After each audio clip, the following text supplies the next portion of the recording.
Hello everyone. तो आज हम लोग क्लास 10 मैथ का कंप्लीट चैप्टर का जो है फार्मूला रिवाइज करेंगे, क्योंकि आपको फार्मूला यदि नहीं पता रहेगा तो आप क्वेश्चन क्या लगाएंगे।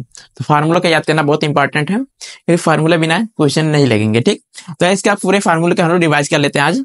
ठीक, इसमें देखिए हमारा जो है फर्स्ट चैप्टर हमारा जो है हमारा यूक्लिड विभाजन में देखिए, इसमें यूक्लिड विभाजन एक फार्मूला है एस इक्वल टू मानते हैं वी क्यू प्लस आर, ठीक, जिसे हम कहते हैं भाज्य इक्वल टू भाज्य गुणे भागफल धन शेषफल। ठीक, दूसरा बहुपद है पॉलिनोमियल चैप्टर जो हमारा है। ठीक, इसमें बहुपद में मान लीजिए कोई द्विघात बहुपद है x square b x plus c equal to 0। उसमें कहते हैं शून्यकों का योग या मूलों का योग, या शून्यकों का या कहते हैं मूल्यों का योग। उसे कहते हैं एक मान लीजिए एक्स की वैल्यू, जैसे दो घात समीकरण तो दो एक्स की दो वैल्यू आएंगी।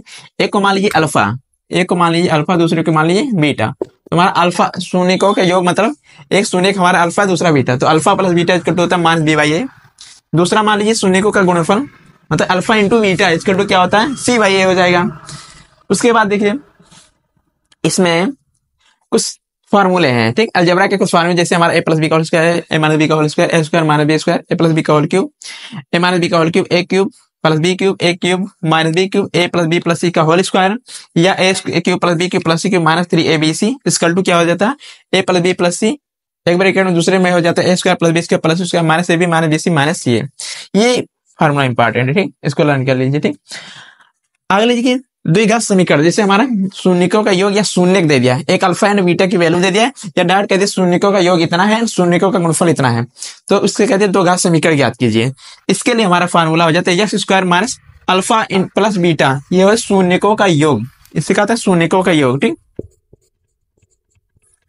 का योग ये क्या है, इसे कहते हैं शून्यकों का गुणनफल। ठीक, दो घात समीकरण ज्ञात करना तो होगा minus x square minus alpha plus beta into x plus alpha beta, ये रहेगा समीकरण। ठीक, और आगे देख लिए दो चर वाले रैखिक समीकरण में हमारा कुछ जैसे दो इक्वेशन दिया है, दो चर वाले चर हमारा दो होना चाहिए रैखिक समीकरण। मान लीजिए एक समीकरण वहां a1 है x plus b1 y plus c1 equal to 0, दूसरा समीकरण मान लेते हैं a2x plus b2 y plus c2 equal to 0। अब इसमें कुछ संबंध है जिसको देख लेते हैं। यदि हमारा a1 अपन a2 इसका रेशियो निकालें एंड b1 अपन b2 इसका रेशियो निकालें, c1 अपन c2 इसका रेशियो निकालें, ये तीनों इक्वल नहीं आ रहे हैं। a1 upon a2 is not equal to b1 upon b2 is not equal to c1 upon c2, ये तीनों आपस में इक्वल नहीं आ रहे रेशियो, तो हमारे इसे कहते हैं प्रतिच्छेदी रेखा बनेगा। प्रतिच्छेदी रेखा मतलब होता है हमारा, देखिए जैसे ए भी एक रेखा का समीकरण है, एक रेखा समीकरण ऐसा बन गया, ये भी एक रेखा का समीकरण, इसका भी समीकरण जब बनेगा दोनों एक दूसरे को आपस में कहीं ना कहीं काटेंगे। ठीक, इसे कहते हैं प्रतिच्छेदी, एक पॉइंट पर काट रहा तो इसका केवल एक हल होगा, इसको कहते हैं संगत, संगत भी कहा जाता है, मतलब एक हल या प्रतिच्छेदी रेखा है। दूसरा हमारा है a1 upon a2 equal to b1 upon b2 equal to c1 upon c2, ये तीनों आपस में बराबर है, इसे कहते हैं संपाती रेखाएं। संपाती रेखाएं मतलब एक रेखा का समीकरण जैसे बना, एक रेखा जो है आलेख खींचे, दूसरा रेखा जो बनेगा उसका भी आलेख इसी के ऊपर आएगा। ठीक, इसी को कहते हैं संपाती, मतलब एक के ऊपर दूसरा एक संपाती, मतलब अनंत बिंदु पर टच कर रहे हैं, काट रहे हैं, तो क्या इसका क्या हल होगा अनंत हल होगा, इसको भी कहते हैं संगत, संगत निकाय है। ठीक, अगला हमारा a1 upon a2 equal to b1 upon b2 but not equal to c1 upon c2, देखिए यहाँ पर but not equal to c1 upon c2 दिया है, इसे कहते हैं समांतर रेखा ये प्राप्त होगा। ठीक, तीसरा हमारा जब इक्वल नहीं है इसे कहते हैं समांतर रेखा है, मतलब एक रेखा का समीकरण ऐसा बनेगा तो दूसरे रेखा का आलेख, मतलब एक रेखा का आलेख इतना बना तो दूसरी रेखा के भी आलेख ऐसा बनेगा, मतलब समान अंतर पे बनेगा। ठीक, इसके समांतर रेखा है, ये एक दूसरे को कहीं कट कर रही है नहीं, इसलिए इसका कोई हल नहीं होगा, इसको कहते हैं असंगत निकाय कहा जाता है। ठीक,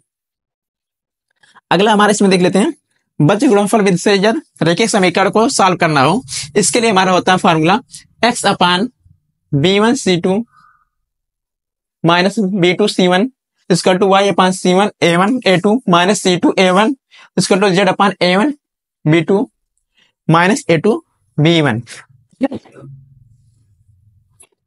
इसको याद रखने का ट्रिक क्या है, देख एक्स वाई जेड ऐसे लिख लीजिए, अपान लगे लिखिए बीसी बीसी, देखिए बीसी माइनस बीसी लिख दीजिए, सीए माइनस सीए लिख दीजिए, और जेड के नीचे a B minus A b लिख दीजिए, मतलब हमारा एक्स के नीचे बीसी माइनस बीसी लिखना है, वाई के नीचे सीए माइनस सीए लिखना है, जेड के नीचे a B minus A b, इसको ध्यान रखिए। उसके बाद करिए देखिए 1 2 2 1 1 2 2 1 1 2 2 1, मतलब 12 21 12 21 12 21 यही करना, ठीक। 1 2 देखिए इसमें 12 है तो इसमें 21 है, इसमें 12 है तो इसमें 21 है, इसमें 12 है तो इसमें 21 है। मतलब इसमें केवल ये ध्यान रखिएगा, इसमें BCA माइनस BC रहेगा, इसमें CA माइनस CA रहेगा, इसमें क्या AB माइनस AB। उसके बाद इसमें ये कह दीजिए 1 2 2 1 1 2 2 1 1 2 2 1, ऐसे याद कर लीजिएगा, ठीक। नेक्स्ट चैप्टर हमारा द्विघात समीकरण। इसमें ax square plus bx plus c equal to 0 द्विघात समीकरण कोई दिया है, उसमें कह दिया इसका विविक्तर। विविक्तर क्या होता है? d होता है। d इक्वल टू कहते हैं b स्क्वायर माइनस 4ac, विविक्तर हमारा होता है। कह दिया कि इसके विविक्तर ज्ञात कीजिए तो हो जाएगा b स्क्वायर माइनस 4ac। सीधे चार सूत्र दो घात समीकरण क्या कह दिया, मूल ज्ञात किए, शून्य ज्ञात करना, x की वैल्यू ज्ञात करना हो, गुणनखंड करना हो। यदि नहीं हो रहा है तो इससे सीधा चार सूत्र लगा सकते हैं, x equal to minus b plus minus under root b square minus 4ac upon 2a। ये होता है सीधा चार सूत्र। इसमें देख लीजिए यदि विविक्तर का मान मतलब d का मान 0 है तो क्या मोल रहेंगे, मोल मतलब x की वैल्यू क्या रहेंगे, वास्तविक कहलाएगा और समान रहेंगे। यदि इसमें d ग्रेटर देन 0 मतलब 0 से बड़ा है तब मोल हमारे क्या वास्तविक रहेंगे और असमान रहेंगे। वास्तविक रहेंगे बस, समान नहीं रहेंगे, अलग अलग रहेंगे, इसकी दोनों वैल्यू आएंगी अलग अलग रहेंगे। यदि d इज लेस देन 0 मोल क्या रहेंगे, वास्तविक नहीं होंगे, मतलब काल्पनिक रहेंगे। निगेटिव में आएगा तो मोल वास्तविक नहीं रहेंगे, ठीक। अगला चैप्टर हमारा समांतर श्रेणी, ठीक, अर्थमेटिक प्रोग्रेशन। इसमें हमारा nवां पद ज्ञात करना हो।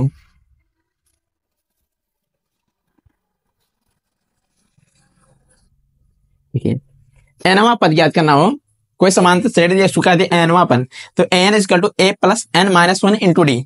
इसमें a क्या है, प्रथम पद, यह क्या है नंबर, उसमें कितने टर्म दिए हैं, ठीक। d क्या है, सार्वंतर कहा जाता है, दोनों लगातार दो नंबर के बीच कितना अंतर, सार्वंतर, ठीक।